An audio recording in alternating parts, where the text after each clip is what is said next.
शताब्दी के उत्तरार्ध में जब यहाँ पर कारखाना प्रणाली का औद्योगिकीकरण के फलस्वरूप जन्म हुआ, उस समय प्रबंधकीय विचारों एवं सिद्धांतों को लेकर विभिन्न प्रबंधकीय वैज्ञानिकों ने प्रबंध के सिद्धांतों को जन्म दिया। इसमें आवश्यकता अनुसार हेनरी फ्योल और एफ.डब्ल्यू. टेलर, इन्होंने जो है प्रबंध के विभिन्न सिद्धांत और वैज्ञानिक प्रबंध सिद्धांतों को विशेष रूप से जन्म दिया। आइए यहाँ पर हम अध्ययन करेंगे हेनरी फ्योल द्वारा प्रतिपादित प्रबंध के सिद्धांतों के बारे में।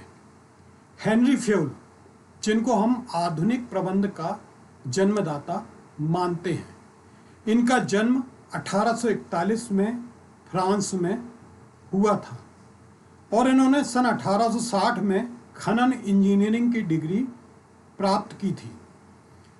इसके पश्चात फ्रांस की एक बड़ी कंपनी में, कोयला कंपनी में, इन्होंने इंजीनियरिंग का काम किया। तत्पश्चात वो उसी कंपनी में प्रबंध संचालक रहे और लगभग 30 वर्षों तक उन्होंने प्रबंध संचालक के पद पर कार्य किया। उन्होंने पद पर कार्य करते हुए जो है उन्होंने कुछ पुस्तकें लिखी। 1916 में जनरल एंड इंडस्ट्रियल मैनेजमेंट नामक पुस्तक उनके द्वारा लिखी गई। इस पुस्तक को जो है आधुनिक प्रबंध में अग्रगामी माना गया। 1925 में फ्योल की मृत्यु हुई थी। फ्योल ने जो है प्रबंध में क्रियात्मक दृष्टिकोण को अपनाया था। उन्होंने अपने अनुभव के आधार पर इसे 6 भागों में बांटा था: तकनीकी कार्य, वाणिज्यिक कार्य, वित्तीय कार्य, सुरक्षात्मक, लेखा संबंधी और प्रबंधकीय कार्य। तो इस प्रकार से यहाँ पर फ्योल ने जो है अपने प्रबंध के सिद्धांतों को 14 भागों में बांटा हुआ है। यहाँ पर हम अध्ययन करेंगे सर्वप्रथम प्रथम सिद्धांत का, जो है श्रम विभाजन का सिद्धांत। फ्योल के अनुसार श्रम विभाजन या कार्य विशिष्टीकरण अधिक उत्पादन को संभव बनाता है। इसके अंतर्गत उन्होंने कहा है कि जब कोई कर्मचारी एक ही प्रकार के कार्य को लगातार करता है तो निश्चित है कि उसमें विशिष्टीकरण का गुण आ जाता है, कार्य में उसकी महारत हासिल हो जाती है और वो लगातार उस कार्य को करने के कारण उस कार्य में को करने में निपुण हो जाता है। फलस्वरूप जब वो उस कार्य में उसकी विशिष्टता आ जाती है तो संभव है कि निश्चित रूप से उत्पादन और अधिक होता है और उसके द्वारा किए जाने वाले कार्य की क्वालिटी में भी सुधार होता है। इस प्रकार से उनके अनुसार ये सिद्धांत तकनीकी एवं प्रबंधकीय दोनों क्षेत्रों में लागू किए जा सकते हैं। अर्थात कारखाने में यदि कोई व्यक्ति उत्पादन का कार्य कर रहा है तो लगातार एक ही प्रकार का उत्पादन करने से वो बेहतर उत्पादन कर सकता है। वहीं प्रशासकीय या प्रबंधकीय या कार्यालयीन कार्य करने में जो व्यक्ति महारत हासिल है उसको वो कार्य सौंपने में वो बेहतर कार्य कर सकता है। आइए दूसरा जो सिद्धांत इन्होंने कहा है आदेश की एकता का सिद्धांत। आदेश की एकता का सिद्धांत हमें ये बताता है कि प्रत्येक कर्मचारी को आदेश एक ही अधिकारी से प्राप्त होना चाहिए। यदि कर्मचारियों को अलग अलग अधिकारियों से अलग अलग प्रकार के आदेश प्राप्त होंगे तो ऐसी स्थिति में कर्मचारी क्या होगा, भ्रमित हो जाएगा और ऐसी स्थिति में भ्रम की दशा में कर्मचारी और अधिकारियों के बीच विवाद की स्थिति भी बन सकती है। साथ ही कर्मचारी जो है अधिकारी के द्वारा दिए गए आदेश के प्रति जो है जवाबदेह नहीं रह पाएगा। अतः आवश्यक है कि कर्मचारी को आदेश एक ही अधिकारी से प्राप्त होना चाहिए ताकि वो कर्मचारी अपने अधिकारी द्वारा दिए गए आदेश के प्रति उत्तरदायी हो और कर्मचारी जो है अपने दायित्व से बच नहीं सकता, काम चोरी नहीं कर सकता। तो यहाँ पर यह आदेश की एकता का सिद्धांत बताता है कि आदेश जो है वो एक ही अधिकारी से कर्मचारी को प्राप्त होना चाहिए। इसी से जुड़ा हुआ अगला बिंदु जो है निर्देश की एकता। इसके अंतर्गत जिस उद्देश्य को समूह के माध्यम से पूर्ण कराया जा रहा है उस समूह का एक ही अधिकारी होना चाहिए जो उस समूह को निर्देशित करे एवं संचालित करे। यहाँ पर निर्देश की एकता से समन्वय करना, कोऑर्डिनेशन करना जो है वो सुविधाजनक हो जाता है और विशिष्टीकरण के कारण जो है वो लाभ प्राप्त होता है, संगठन की कार्यकुशलता बढ़ जाती है और उसका उद्देश्य प्राप्त करना सफल हो जाता है। तो यहाँ पर निर्देश की एकता हमें ये बताती है कि जो भी समूह है उस समूह को निर्देशित करने वाला एक ही अधिकारी होना चाहिए। अगला सिद्धांत है फ्यूल का अधिकार एवं उत्तरदायित्व। अधिकार एवं उत्तरदायित्व दोनों एक प्रबंधकीय सिक्के के दो पहलू हैं जो साथ साथ विद्यमान होते हैं। ये आपस में एक दूसरे के पूरक होते हैं। एक कर्मचारी को या अधिकारी को जब दायित्व सौंपे जाते हैं तो दायित्व के साथ साथ अधिकार भी उसको सौंपे जाते हैं। इससे अधिकृत कर्मचारी के साहस में वृद्धि होती है जो लक्ष्य प्राप्ति में सहायक होती है। तो यहाँ पर सिद्धांत हमें ये बताता है कि जिस कर्मचारी को अधिकारी को कार्य का उत्तरदायित्व सौंपा जाता है तो उस उत्तरदायित्व के साथ साथ उस कार्य से संबंधित जो भी अधिकार हैं वो अधिकार भी उसको सौंपना चाहिए ताकि वो किसी भी प्रकार की किसी भी परिस्थितियों में जो उसको निर्णय लेना है, डिसीजन लेना है, वो ले सकता है। अगला बिंदु है सामुदायिक हित के लिए व्यक्तिगत हित का समर्पण। प्रबंध का सिद्धांत हमें यह बताता है कि एक कुशल प्रशासक को चाहिए कि वो संस्था के हित और व्यक्तिगत हितों के समन्वय एवं सामंजस्य को बनाए रखे। अर्थात जब भी हित की बात हो तो उपक्रम के हित में अपने व्यक्तिगत हितों का वो त्याग करे और सामूहिक या सामुदायिक हित के लिए जो भी उचित निर्णय है प्रशासक को लेना चाहिए। यदि कभी किसी भी प्रकार का सामुदायिक हित और व्यक्तिगत हित के बीच में विवाद हो तो संस्था हित अर्थात सामुदायिक हित को ही प्रधानता देनी चाहिए, क्योंकि संस्था का हित है तो सभी का हित है। इसलिए प्रबंध के सिद्धांत के अनुसार कर्मचारियों को, प्रबंधकों को ये चाहिए कि हमेशा व्यक्तिगत हित को किनारे रखकर सामूहिक या सामुदायिक हित के लिए वो कार्य करें। अगला सिद्धांत है केंद्रीकरण एवं विकेंद्रीकरण। केंद्रीकरण एवं विकेंद्रीकरण की नीति हमें यह बताती है कि संस्था या उपक्रम के कार्यों के अंतर्गत जो अधिकार हैं उनका केंद्रीकृत किया जाना या उनका विकेंद्रीकृत किया जाना। यहाँ संस्था के हित को ध्यान में रखते हुए किस प्रकार की नीति अपनाई जाए इसका निर्णय संस्था के व्यापक हित और कर्मचारियों की मनोभावना साथ ही कार्य की प्रकृति के अनुसार निर्णय लिया जाना चाहिए। इसमें अधिकारियों के कार्यभार में कमी आती है और बेहतर व शीघ्र निर्णय लेना संभव होना चाहिए। हाँ, इतना अवश्य है कि किसी भी उपक्रम में बहुत अधिक केंद्रीकरण या बहुत अधिक विकेंद्रीकरण नहीं होना चाहिए। तो यहाँ पर संस्था के उपक्रम में आवश्यकता अनुसार प्रशासन को संचालित करने के लिए, उत्पादन के लिए जो भी जितना आवश्यक है केंद्रीकरण की नीति या विकेंद्रीकरण की नीति उसको अपनाया जाना चाहिए। अगला जो सिद्धांत हमें यह बताता है पारिश्रमिक का सिद्धांत।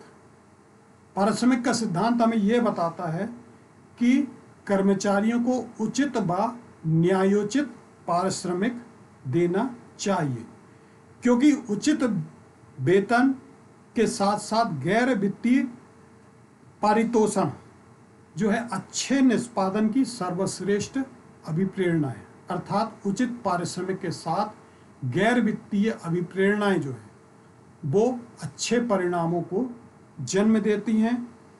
इससे कर्मचारियों का शोषण समाप्त होता है, कर्मचारियों को बेहतर पारिश्रमिक प्राप्त होता है तो उनका मनोबल बढ़ता है, और जब मनोबल बढ़ता है तो कर्मचारी के मन में उपक्रम के प्रति समर्पण की भावना का विकास होता है। साथ ही श्रम परिवर्तन की दर कम होती है। श्रम परिवर्तन से यहाँ पर आशय है कि कर्मचारी जो है उपक्रम को छोड़कर, कम वेतन के अभाव कारण अपने उस उपक्रम को छोड़कर दूसरी जगह कार्य करने चले जाते हैं, तो इसकी जो दर है वो क्या होती है, कम होती है।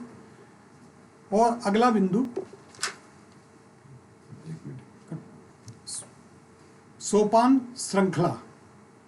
सोपान श्रृंखला हमें ये बताती है, फ्योल के अनुसार आदेश की एकता एक श्रृंखला का निर्माण करती है, जिसे हम सोपान श्रृंखला कहते हैं। इसमें आदेश जो है वो ऊपर से नीचे की ओर चलते हैं। जैसे मुख्य प्रबंधक प्रबंधक को आदेश देता है, प्रबंधक उप प्रबंधक को आदेश देता है, उप प्रबंधक सहायक प्रबंधक को, और क्रमशः सहायक प्रबंधक विभागीय प्रमुख को, विभागीय प्रमुख सहायक प्रमुख को, और सहायक प्रमुख कर्मचारी तक। इस प्रकार से आदेश की जो श्रृंखला है वो ऊपर से नीचे की ओर क्रमशः चलती है, जिसे हम सोपान श्रृंखला कहते हैं। फ्योल के अनुसार जो है, कभी हमें यदि शीघ्र निर्णय लेना है या ऐसी कोई विशिष्ट परिस्थिति या आवश्यकता पड़ जाती है, तो इस श्रृंखला के क्रम को हम तोड़कर आदेश को हम जारी कर सकते हैं।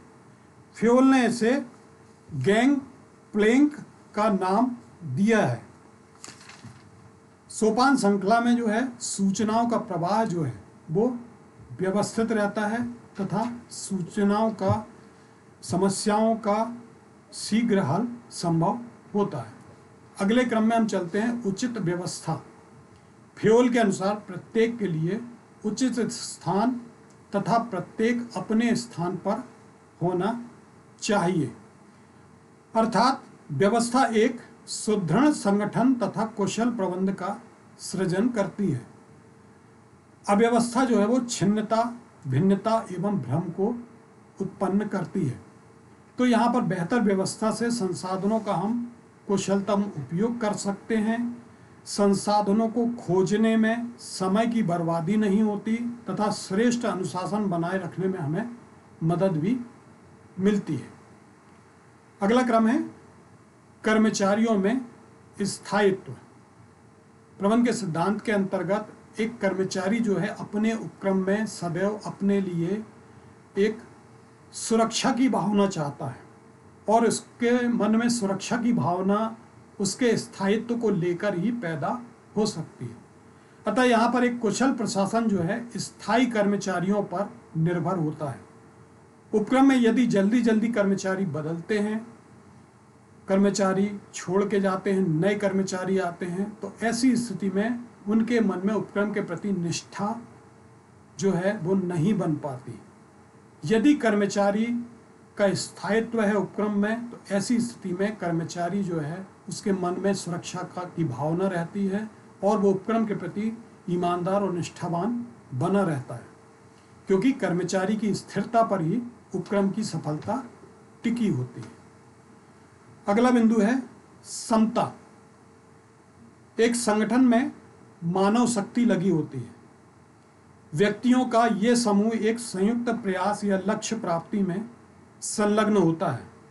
अतः वहाँ पर पूर्व निर्धारित रीतियों व परंपराओं के आधार पर समता, इक्विटी होना चाहिए। तो फ्योल के अनुसार जो है एक उपक्रम में एक प्रबंध को अपने कर्मचारियों के साथ व्यवहार में संयम तथा उदार विचारधारा को अपनाना चाहिए, जिससे उनमें अपने कार्यों के प्रति समर्पण एवं अपनेपन की भावना का विकास होता है। यहाँ पर कर्मचारियों के साथ प्रबंध को मैत्रीपूर्ण, न्यायपूर्ण और उदारपूर्ण व्यवहार रखना चाहिए, अर्थात सभी कर्मचारियों के साथ उसका समतापूर्ण व्यवहार होना चाहिए। अगला बिंदु है अनुशासन। फ्योल के अनुसार संगठन के प्रत्येक व्यक्ति को उसके उद्देश्य, नीतियों, नियमों व क्रियाविधि का सम्मान करना चाहिए, अर्थात उपक्रम में जो भी कार्यरत कर्मचारी हैं उन्हें चाहिए कि उपक्रम के जो भी निर्धारित उद्देश्य हैं, लक्ष्य हैं, नीति हैं, उनका सम्मान करना चाहिए। यदि ये चीज़ें नहीं होंगी तो इसके अभाव में अनुशासन भंग करने पर कर्मचारियों को दंड का प्रावधान भी होना चाहिए, क्योंकि बगैर भय के अनुशासन की भावना पैदा नहीं होना चाहिए। तो एक अनुशासित संस्था के होने से संस्था की साख भी बढ़ती है और कर्मचारियों की कार्यकुशलता भी बढ़ती है। अतः प्रबंध के सिद्धांत हमें ये बताते हैं कि उपक्रम में अनुशासन की भावना होना आवश्यक है।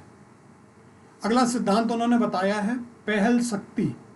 पहल शक्ति से तात्पर्य है कि कर्मचारी में आगे बढ़ के काम करने की भावना का होना। तो फ्योल के अनुसार एक उपक्रम में कर्मचारी में कार्य करने के प्रति पहल की भावना का होना आवश्यक है। ये पहल की भावना जो है उसके मन में स्वप्रेरणा से, स्वयं अपने अंदर से विचार उसका प्रकट होता है। उसके अंदर जो उसकी शक्ति है, कैपेसिटी है, जो कार्य करने की क्षमता है, उसके अनुसार ही कार्य करने की पहल शक्ति उसमें होना चाहिए। इसके लिए प्रबंधकों को चाहिए कि वो अपने कर्मचारियों को सदैव मोटिवेट करें, प्रोत्साहित करें, उन्हें अभिप्रेरित करें, ताकि एक कर्मचारी की कार्य के प्रति जो पहल की भावना है वो बाहर निकल के आए और कर्मचारी तेजी से कार्य करने के लिए प्रोत्साहित हो। अंतिम सिद्धांत के रूप में उन्होंने यहाँ पर व्याख्या की है सहयोग की भावना। सहयोग की भावना के अंतर्गत उन्होंने कहा है कि संगठन ही शक्ति है और संगठन जो है एक समूह है। समूह में बहुत सारे लोग होते हैं और इन सभी लोगों का जो सहयोग है वो संगठन को शक्ति प्रदान करता है। अतः कर्मचारियों में एकता की भावना को बनाए रखने के लिए उन कर्मचारियों के मन में सहयोग की भावना का होना आवश्यक है। यहाँ पर हर एक कर्मचारी में जब सहयोग की भावना होगी तो निश्चित तौर पर उपक्रम में सभी कार्यरत कर्मचारियों के बीच में आपसी संबंध मधुर होंगे और जब आपसी संबंध मधुर होंगे, एकता की भावना होगी, अनुशासन होगा और इससे उपक्रम के लक्ष्यों को, उद्देश्यों को प्राप्त करना जो है बहुत ही आसान हो जाएगा।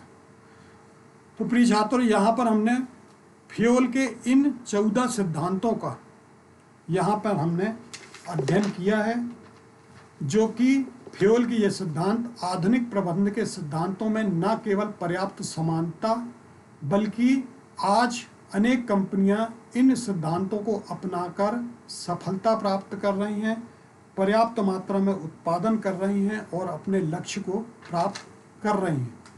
यहाँ पर आपको जो प्रश्न के परीक्षा में आपके लिए आएगा कि फ्योल के द्वारा प्रतिपादित किए गए सिद्धांतों की व्याख्या कीजिए।